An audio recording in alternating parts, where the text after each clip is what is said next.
faz muito sentido essa questão das apresentações dos espíritos de determinadas formas que não são extremamente lacradas assim, desse jeito e ponto. Para mim faz muito sentido isso, até porque não teria sentido ser ipsis literis, né, ao arquétipo mencionado. Então isso já é algo interessante, que eu acredito que até aos poucos a gente vai ter uma sutilização maior em relação a isso, né?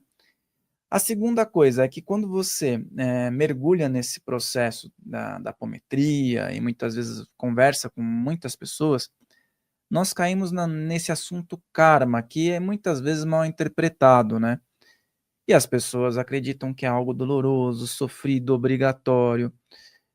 E até fácil de compreender na teoria, quando a gente conversa com algumas figuras espiritualistas, que são de respeito também, e que dizem, olha, você pode optar por estar aqui ou não, você pode se libertar disso, mas não me parece ser tão fácil, porque nós estamos aqui, não é verdade? Aí a gente vai para lá, beleza, quero me libertar. Mas eu acredito que o ponto que você colocou que é interessantíssimo, é que o próprio sentimento, às vezes até culpa, vamos colocar assim, né, nos atrai novamente. Não é nem um processo de escolha, é uma atração, é um magnetismo que faz, não, eu vou ter que voltar ali para resolver essa parada. E aos poucos isso vai se utilizando, né? E no seu método, você não tem nenhum tipo de restrição de unir, por exemplo, a sua parte racional, a psicologia, a espiritualidade, e como que essa parte racional, estritamente ligada à justiça, a justiça dos homens, que era a tua Sim. profissão, como isso pode dar um tempero a mais aí, para você ter um pé no chão nesse trabalho? Eu falo que é importante nós termos essa consciência. Nada do que nós fizemos se anula, né, quando nós estamos numa missão. Hoje, fazendo o que eu, né, executando o meu trabalho, o meu servir, eu percebo, porque em um momento, quando eu deixei, porque eu literalmente deixei a advocacia, eu cancelei minha OAB no momento em que eu tomei decisão de assumir esse meu lugar, né, de ser professora, de ser uma pesquisadora da alma, né, porque eu gosto muito disso, né, de ver que a gente é um pesquisador não para nunca de aprender, tanto do empirismo, da observação, quanto do estudo, né, porque as pessoas acham que a espiritualidade te entrega alguma coisa, eu fico muito brava de ouvir isso, né, não, a espiritualidade que faz, a espiritualidade que me entrega, a espiritualidade é você, criatura divina, você é um ente espiritual. Se você não botar conteúdo para dentro, nada vai sair daí também. Então, tudo aquilo que eu fui, né, em termos de profissão, de aprendizagem, antes, acaba se... Hoje eu olho e falo, gente, foi perfeito, foi um baile mesmo para me trazer até onde eu estou. Então, isso me ajuda muito, na hora principalmente em que nós estamos dentro da apometria, né, porque que é diferente da apometria do Dr. Las, é igual em alguns conceitos, mas é muito diferente na aplicação. Talvez ela se pareça um pouco com o Godinho, né, em alguma medida, mas também tem as suas especificidades. Mas quando a gente está ali, trazendo a catarse,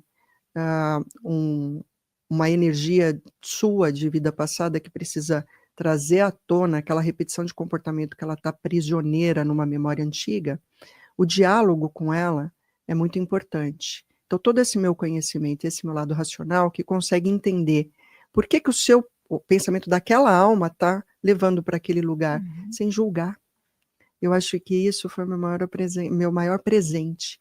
Eu consigo fazer análise sem julgamento, né? Se você está certo ou se está errado. Simplesmente você sente aquilo, o sentimento é seu. Essa é a maior empatia que você pode ter. É saber que eu não tenho que sentir a sua dor, mas eu tenho que respeitar ela porque é sua. E você está sentindo de verdade, porque o plano da matéria é o plano dos sentidos. Essa é a experiência do espírito na matéria. Sentir. Só que porque ele sente muito, ele fica preso nesse sentido. E não consegue, né, ou se demora no projeto evolutivo, que é para todos, e está acontecendo. Não tem essa de que você está prisioneiro numa matrix, e eu respeito também o que todo mundo fala, né? O fato de respeitar não quer dizer que eu concorde, porque não faz sentido nenhum. Ah, você está preso. Sim, quem está te prendendo? E se você está preso, qual é a chave para você sair desse lugar? Porque se é uma prisão, tem chave. né? Porque se eu coloquei lá dentro, eu te coloquei dentro, então tem um fora. Como sai? Ninguém explica, né, essa parte.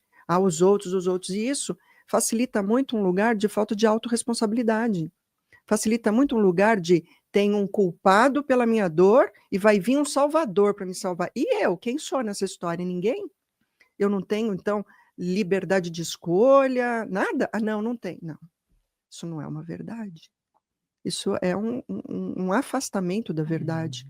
Né? Então, hoje, o que todo esse meu lado racional me faz é exatamente desse discernimento. É analisar uma situação e falar, pera um pouquinho, não faz sentido nenhum isso aqui, ou isso aqui tem meio sentido. Eu sei que não há verdades absolutas dentro do plano da matéria, mas eu tento me aproximar o máximo possível da verdade, né? Da verdade que é aquilo que deu origem e que está agindo nesse plano no sentido de nossa evolução. Dizer assim, não, nunca estivemos tão ruim, não é verdade. Isso faz parte da própria evolução, estamos vivendo o período Kali Yuga, isso vai acontecer. É muito mais fácil você falar de Matrix e um monte de coisa negativa do que buscar entender a sua função aqui.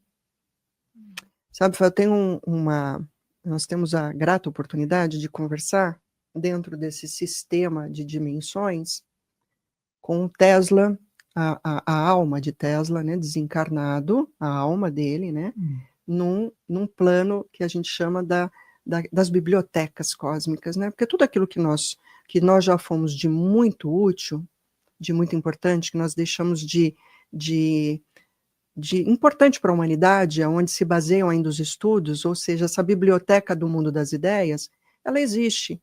Aquela sua memória útil está lá, como um HD externo que está lá.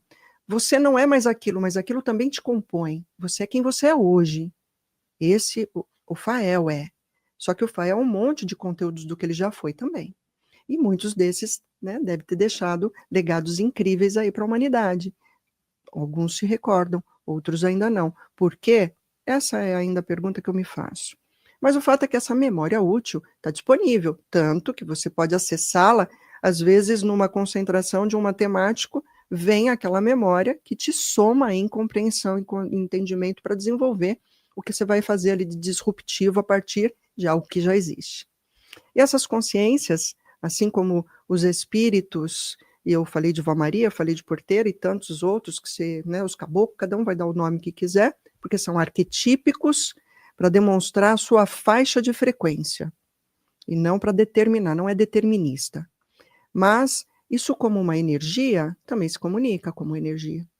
E a gente teve a grata oportunidade de uma vez conversar com ele, e ele trouxe uma explicação que para mim faz muito sentido. E ele próprio já está reencarnado. Ele não, né?